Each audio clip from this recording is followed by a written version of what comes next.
Political termites not welcome in Sarawak.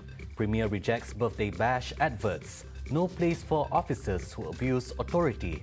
Those are the headlines for tonight. I'm Lorenzo Isaac and this is TVS Nightline.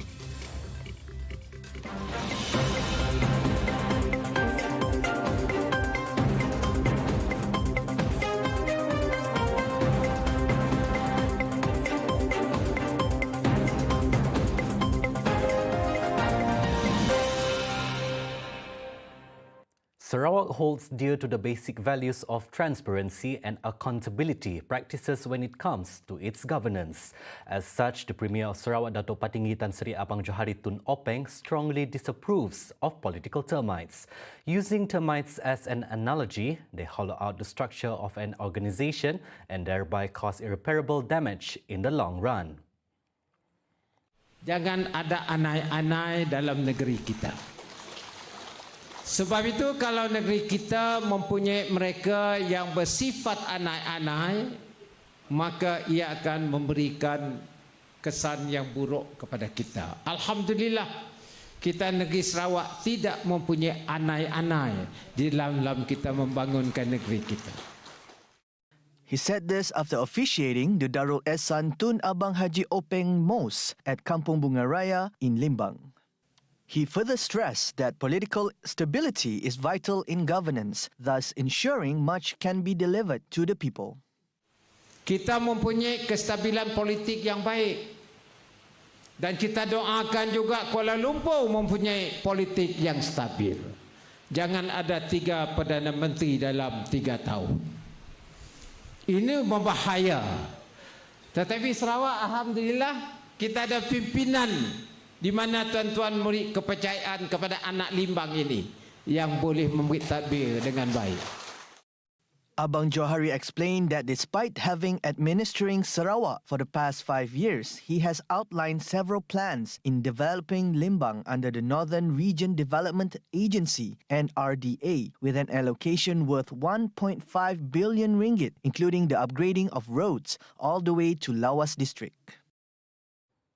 Premier of Sarawak, Dato' Patinggi Tan Sri Abang Johari Tun Openg has requested friends and well-wishers not to place advertisements to congratulate him on his 72nd birthday, which falls on Thursday, August 4th. According to a statement issued by the Premier's office, Abang Johari appreciated the sentiments, however, will not like them to spend on such advertisement in view of the current tough economic situation. According to Abang Johari, containing inflationary pressure is the utmost priority as of now. Nevertheless, he gave thanks to all his well-wishers for their kind thoughts of him on his birthday. Previously, the Premier made a similar request last year, asking those who wish to place a birthday advertisement to channel the funds to the State COVID-19 Disaster Trust Fund instead. Abang Johari was born on August 4th, 1950 in Limbang, Sarawak. The youngest son to the state's first governor, the late Tun Abang Openg Abang Sapi'i. Abang Johari sworn in as Sarawak's 6th Chief Minister, now Premier, on January 13th, 2017. The Royal Malaysian Police top brass has been called to review the transferring of misconduct policemen to Sarawak, as the Sarawak government hopes that the police could assign officers with high credentials and integrity who are free of any crime allegations. Sarawak State Secretary Office also said in the statement that in principle they welcome the efforts made by the police to strengthen Sarawak's security, but the action itself seems to contradict to the cause. Citing a local national newspaper report, the Selangor Deputy Police Chief Dato' S. Sasikala Devi said that the 9 policemen involved in the extortion case will be transferred to the several police stations and divisions in Sabah and Sarawak, but they have yet to report on duty. Nevertheless, the police welcomed the state government's opinion and informed that the decisions on the posting of the officers will be reviewed.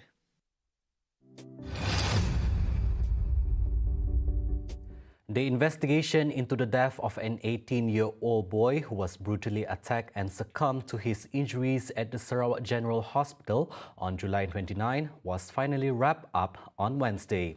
According to the Kuching Police Chief ACP Ashman Baja, a total of 12 suspects were arrested, consisted of 9 men and 3 women. 2 male suspects aged 45 to 50 were arrested on the day of the assault, and both suspects are being remanded till August 5th. Meanwhile, the second arrest involved a 17-year-old male and 16-year-old female who are being remanded until August 6th. The third arrest involved a 21-year-old who is being remanded until August 7th, while the fourth arrest involved 3 men and 1 woman aged 15 to 21 years. The suspects in the fourth arrest are being remanded until August 8. Ashman further added that the latest arrest on Tuesday saw police picking up 2 men and 1 woman aged between 14 and 19 years and are being remanded till August 10. All of the suspects are currently being investigated under Section 302 of the Penal Code for murder. 3 male suspects in Serian were arrested between August 1st and 2nd for their involvement in human trafficking. The 3 suspects are believed to be transporting 26 illegal immigrants aged between 1 and 42 years old through one of the illegal routes to enter the country. According to Syrian District Police Chief Aswandi Anis, the first suspect was caught on Monday after he was found transporting 7 illegal immigrants inside his vehicle. The police also arrested another suspect who was found to be transporting another 10 illegal immigrants. Meanwhile, a third suspect was apprehended on Tuesday at a petrol station after he was caught transporting 9 illegal immigrants at around 12:10 a.m. Aswandi also added that the police also apprehended all 26 illegal immigrants. All 3 suspects are being investigated under the Security Offences Special Measures Act 2012, Anti-Trafficking in Persons and Anti-Smuggling of Migrants Act 2007, and the Immigration Act 1959/1963. The Malaysia Agreement 1963 has been a hotly debated topic till today. Being an important document that led to the formation of Malaysia, the matter has gained traction. However, the younger generation are not aware of the rights under MA63, thereby education in school syllabus is need to inculcate the MA63 struggles. Earlier today, we spoke with historian Dr. Voon Jan Cham on the issue. Greater autonomy, Sarawak autonomy, Sarawak rights, protecting and reclaiming our rights, and even different ways. Because we need constitutional experts to come up with this, legal experts to educate us, to promote our rights here, Sarawak rights. But for the young people, we have to come up with syllabus. We have to come up with textbooks, guidebooks, etc. Workbooks, etc. for them. Perhaps we can start clubs in the school. After all, Sarawak, we have our Minister of Education, Sarawak as well, and through other NGOs. But the government need to sponsor a whole thing so that Sarawak rights, Sarawak autonomy, literacy will be state-sponsored and will be systematic, will be effective. It is not just a hit and run or subject to kind of trigger happy because of certain subject, certain issue, like electoral rights. Election comes, they talk about election right. As politically now, you can see that the 18 to 25 was it? The group is coming up. So in other words, after Form 5 or even in Form 5, you are allowed to vote. It's that kind of thing, right? So the young people, if you know the syllabus, Sarawak as a part in history is very, very flimsy, very sketchy, very small. they were talking about different nationalities and different things about a few things, few facts about Sarawak, but they have no space for MA63. So I can fully understand why our young people cannot understand or cannot follow. Even some our younger adults, they were unaware of all these things. I didn't settle our former premier, former chief minister, and now our YB, Abang Joe. We can see that we are trying to bring up all the good sides of our MA63 and also federal constitution. Also, we are campaigning, educating in their ways. But I could see that it is not enough because we need to be very systematic now. If we are not systematic, then they will learn it piecemeal. Commenting on why many young people are not aware of the rights under MA63, Dr. Voon said the introduction should begin at school. Safeguards. I have in my hand a copy of federal constitution, and in one article 161E, for example, is talking about what? It's talking about the special rights. Rights of the people, right? Actually, MA63 has a saving clause, okay? Has a security clause also in terms of safeguards as well, translated in the federal constitution. But there is also, as I said, saving clause so that people can change it. People can change the federal constitution through amendments, through etc. But many a times, because of the problems that we, over time, over space, and people forget, people are not looking into it. They were not being stressed. They are ignored. So a lot of laws are repealed, and some laws are added, like our Petronas, 1974, and some other territorial, which are very important to us, and in contradiction with our municipal law, our Sarawak laws, for example. We have a 1958, there is a law that govern our Sarawak land and sea, our resources. We do not need a new MA63.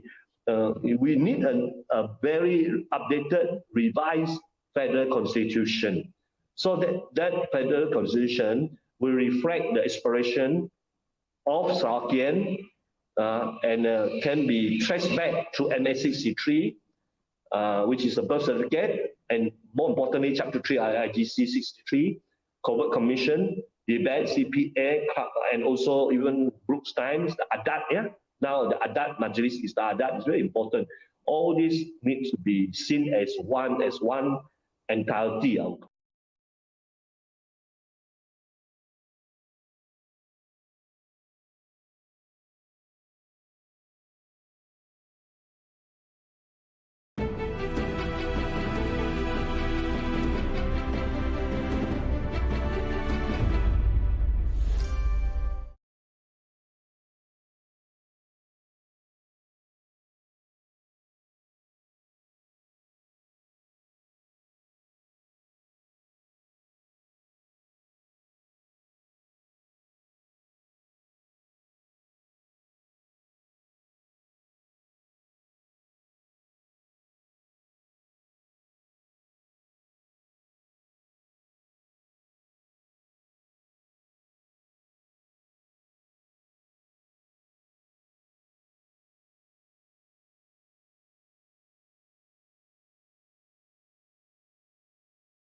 Welcome back. As the Kuching Food Festival enters its sixth day, visitors continue to flock to the festival, eager to try on many and diverse food available at the festival. Among the vendors gaining huge attraction with long lines outside your stall is Al Amar, serving Lebanese cuisine that will make you come back for more, especially for their specialty shawarma and crowd favorite Kunafa. We have Geraldine Chan and videographer Awang Asmel with the report. Al-Ama Lebanese cuisine offers a variety of authentic Middle Eastern foods to satisfy locals who crave for them. And among its best sellers is the famous Middle Eastern street food, shawarma. Yes, all people you like shawarma here. This one for chicken. This one is special here. This one for garlic sauce, for bread, and you know for rice. You try for bread, garlic sauce, any style for Syria. Any chicken, fresh one, also formation for chicken. All people you like this one original. Besides shawarma, another crowd favorite during the festival is their kunafa, a traditional Middle Eastern dessert. According to its director, Nizar Mahdi, through the Kuching Food Festival, Al-Ama hopes to promote authentic Middle Eastern food to the locals in Sarawak, especially now as desserts like kunafa and baklava have gained popularity and in demand due to social media. Well, the motivation was from how crazy people were going for kunafa. And we said we had this product and why not try to promote it here. We already had the outlet in Pavilion, so our brand was already established. So we thought we'd just bring it here. Nizar also mentioned that Al-Ama plans to open a branch in Kuching and his team is now discussing the details. The Kuching Food Festival takes place from July 29 to August 21 at the MBKS Community Halls with over 300 vendors promoting a wide range of dishes this year. Kuching is one of the cities to have the second-best tennis facility throughout Malaysia. President of the Lawn Tennis Association of Malaysia, Mirzan Mahathir, noted that it is proven when Kuching hosted the World Tour Series Tennis Championship. But in tennis, we definitely, and we have, the government has provided a lot of facilities, even the private sector has also. But when you compare amongst all the states that have got tennis facilities, I would say this is in the top two. So we have the National Tennis Center and then this one. And the reason why you see so many international tournaments being held here and high-level international tournaments is because they are it's the experience they feel when they come here. He said this during a press conference during the Malaysian Tennis Development Strategic Plan on Wednesday. He pointed out that the most important thing is that the management of Sarawak Lawn Tennis Association, SLTA, to continue to improve the available facilities.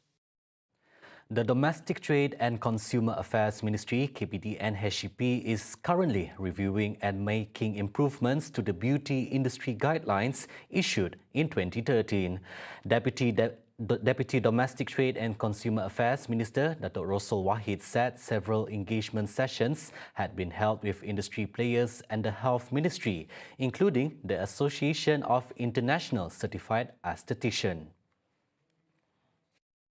Walaupun begitu, memandangkan industri ini melibatkan prosedur dan aktiviti yang berkaitan dengan keselamatan pengguna seperti rawatan invasif serta bukan invasif, Kementerian telah mengadakan perbincangan lanjut bersama KKM dan juga badan-badan yang berkaitan untuk mencari kaedah terbaik dalam mengawal industri kesihatan ini.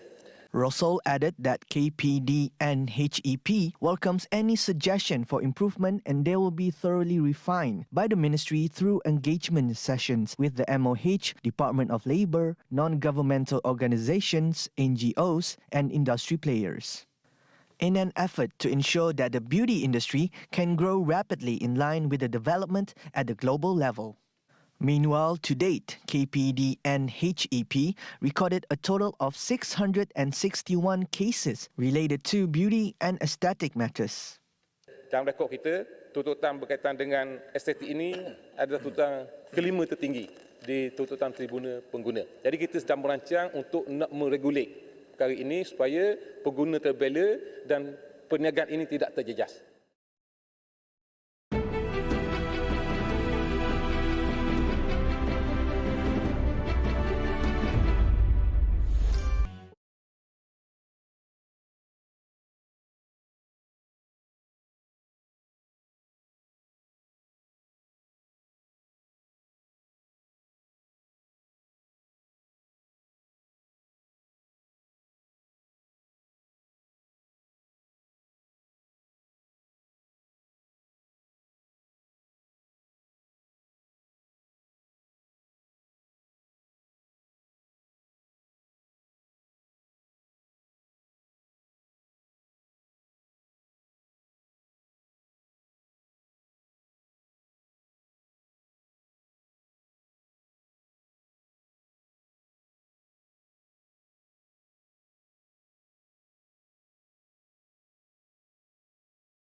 Now on to some global affairs. House of Representatives Speaker Nancy Pelosi left Taiwan on Wednesday, August 3rd, after pledging solidarity and hailing its democracy.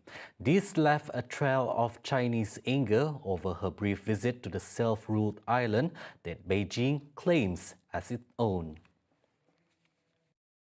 Pelosi, whose delegation made an unannounced but closely watched stop in Taiwan late on Tuesday, August 2nd, after visits to Singapore and Malaysia, was scheduled to continue her Asian tour with stops in South Korea and Japan. Her plane took off from Taipei's Songshan Airport in the capital at around 6 p.m. local time. Meanwhile, Chinese Foreign Ministry spokeswoman Hua Chunying at a press briefing in Beijing on Wednesday said that Nancy Pelosi's visit to Taiwan is nothing but an ugly political farce that could not stop the historical trend of China's complete reunification. China had expressed its strong opposition and condemnation to Pelosi's Taiwan visit as part of her Asia tour. The international community also criticized her reckless trip and voiced sincere support for China's legitimate actions to safeguard its sovereignty and territorial integrity. 的确，佩洛西串台事件发生以后呢，国际社会上很多人从不同的国家、不同的级别、不同的职业背景，都纷纷的发声谴责佩洛西串访台湾的这一错误、愚蠢和疯狂的举动，而且呢，都支持一个中国原则，支持中国维护自己主权和领土完整的正当的举动。 The spokeswoman noted that the international community has a clear understanding of the nature and intention of Pelosi's visit to Taiwan. 佩洛西串访台湾，它就是一场非常丑陋的真人秀。丝毫无法改变台湾属于中国的历史和法理事实，也完全无法阻挡中国实现完全统一的历史趋势，也根本无法撼动世界上181个国家承认和支持一个中国原则的大局。 Search teams have located 2 more bodies in an area scorched by a forest fire raging for the 5th day in Northern California near the Oregon border, bringing to 4 casualties in the state's biggest blaze this year. The latest 2 victims were found on Monday, August 1st, at a separate homes along a highway that runs through the fire zone in the Klamath National Forest, about 300 miles north of San Francisco. The remains of 2 other people who were apparently trying to escape the fire at the last minute were discovered on Sunday inside a burnt-out car that ran off the driveway of another home along the same highway. They have identified the remains of 4 individuals. Those are being sent to state forensics labs for testing so they can confirm the identity. We don't have that confirmation yet. It will take some time. And then once that's confirmed, we'll reach out to next of kin. Authorities said no further information would be released on any of the deaths until positive identification is made and the next of kin have been notified. Since erupting on Friday, July 29th, the so-called Mckinney Fire has charred more than 56,000 acres. In other words, 22,662 hectares of drought parched timber, tall grass and brush, fire officials said on Tuesday. Roughly 4,500 people were under evacuation orders as of Tuesday. 2 good friends have decided to play their part to preserve their native language by introducing their first book titled Nama Berita, which also means How Are You? In the Iban language. To know more about the book, join author Natasha Binyananta and illustrator Felicia Bateman on Sejahtera Asia tomorrow with host Jonathan Ding and Wan Alif, 7:45 a.m. on TVS Astro Channel 122 and My Freeview. See the world closer with TVS as we bring you the latest news updates both locally and internationally. Just a click away by heading onto our official website at TVSTVMY or follow us on our social media platforms. That's all the time we have for TVS Nightline. I'm Lorenzo Isaac. Thank you for watching.